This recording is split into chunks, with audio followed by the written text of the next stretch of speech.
भोपाल में PCC chief Jitu Patwari की press वार्ता। सरकार के 1 साल पूरे हो रहा है। ये सरकार बीजेपी की नहीं, माफियाओं की सरकार है।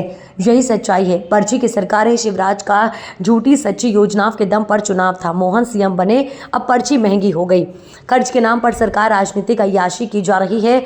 इससे नीचे का कोई शब्द नहीं है। कर्ज से भी पेट नहीं भरा तो संपत्तियां बेचते हैं। 10,000 करोड़ की संपत्ति बेची है।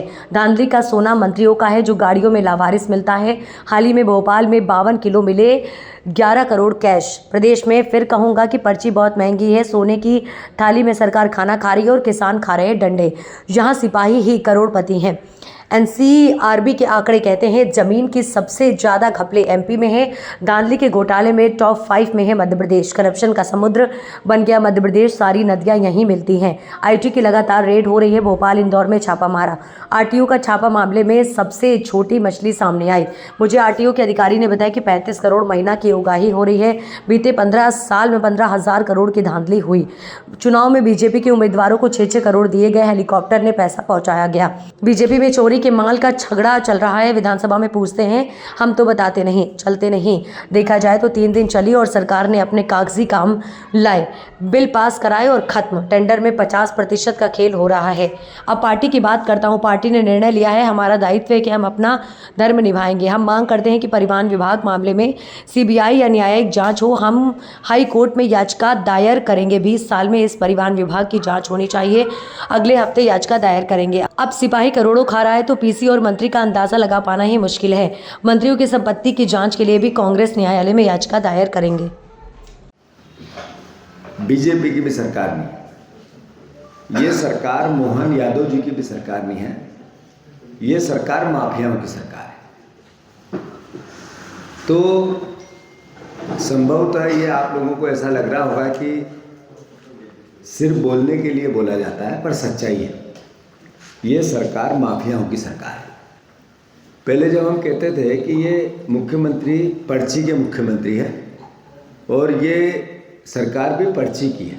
चुनाव में इनको वोट तो मिला नहीं, इनके नाम पे भी नहीं मिला। वोट तो शिवराज सिंह चौहान की सरकार थी। उन्होंने अपनी झूठी सच्ची योजनाएं गुमराह किया प्रदेश को और वोट लिए। मोहन यादव जी को तो पर्ची से मुख्यमंत्री बनाएंगे। अब मैं एक नई बात कह रहा हूँ, ये पर्ची बहुत महंगी हो गई। ये पर्ची जिससे मुख्यमंत्री बना, ये बहुत महंगी हो गई। अब आप देखो कि कर्ज, क्राइम और करप्शन, हम बार बार कह रहे थे सरकार कर्ज, क्राइम और करप्शन की सरकार। ये कर्ज, क्राइम, करप्शन और कमीशन की सरकार, कमीशन की सरकार। अभी कर्ज लेते हैं, जैसा कि कई बार इस पर अभी नेता प्रतिपक्ष जी ने और हमने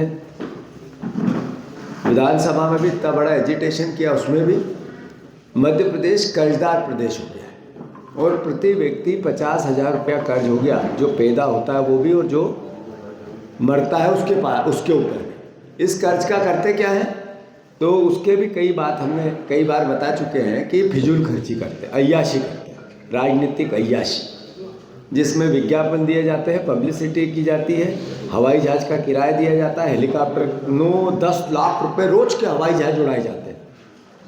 इसको राजनीतिक अय्याशी बोला जा सकता है, उससे नीचे का शब्द नहीं।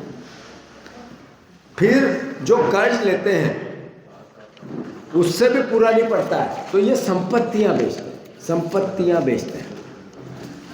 10,000 करोड़ रुपए की संपत्तियां, 10,000 करोड़ रुपए की संपत्तियां 1100 करोड़ रुपए में सरकार ने बेच दी। इसका पूरा ब्यौरा भी आपको हम जारी कर रहे हैं। 10,000 करोड़ रुपए की संपत्तियां इन्होंने सिर्फ 1100 करोड़ में 101 संपत्ति बेच दी।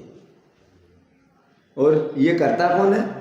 ये करप्ट मंत्री करते हैं, जिनका सोना लापता स्थिति में पकड़ा गया। तुम भी जंगल अंगल घुमाओ, कहीं गाड़ी मिल जाए, सोना मिल जाए तो अपना भी काम चल जाए।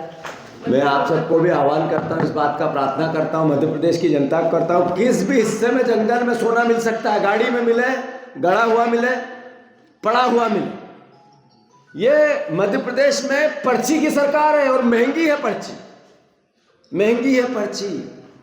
ये समझने की आवश्यकता है।